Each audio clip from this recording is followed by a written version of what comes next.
Čau, Freddy. Ahoj, Bonnie. Videl si nočného strasu? Už zase na sebe nemá kostým. Však ho poznáš. Áno. Ale keď na to príde, je to proste ťažké poznať ho s tou Freddyho maskou, čo si nasadzuje. Ale ako vidíš, nikde u mňa v miestnosti není. Tak by si to mohol ísť obmrknúť niekde inde. Strážca, teraz ťa dostanem, ty hajzel.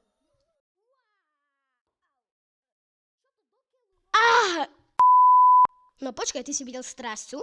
Toto je strážca, hneď tu. Nie, to je Freddy. Nie, on zase to robí s Freddyho náhradnou hlavou. Tým klame tvoje senzory. Sakra, ak to je Freddy, tak prečo mi blika do očí tou baterkou? Očividne ho strašíš. Straším ho? Urob to znova, vyrežem ti oči. Vidíš, ukludni sa. Ja som jediný na tomto blbom mieste, ktorý prehliadne oblek. Bibi, povedz, že mám pravdu. Mne je úplne jedno, či je Freddy. Rád by som sa dostal k jeho sladkým, šťavnatým dvojáčkovým baterkám.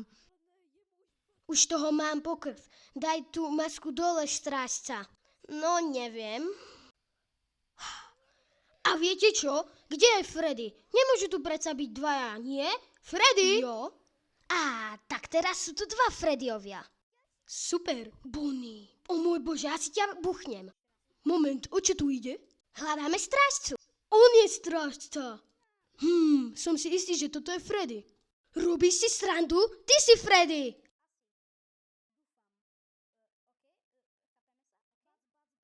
Kam do keľu ideš? Nechápem, odchádzam.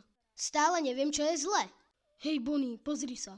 Mimochodom, koľko je hodín? Ahojte, chalani. Mengl, koľko je hodín? Je presne 5:59. 5:59? Zabite strážcu. Strážca? Strážca? Batérie. Nie, ja som Freddy, vidíte?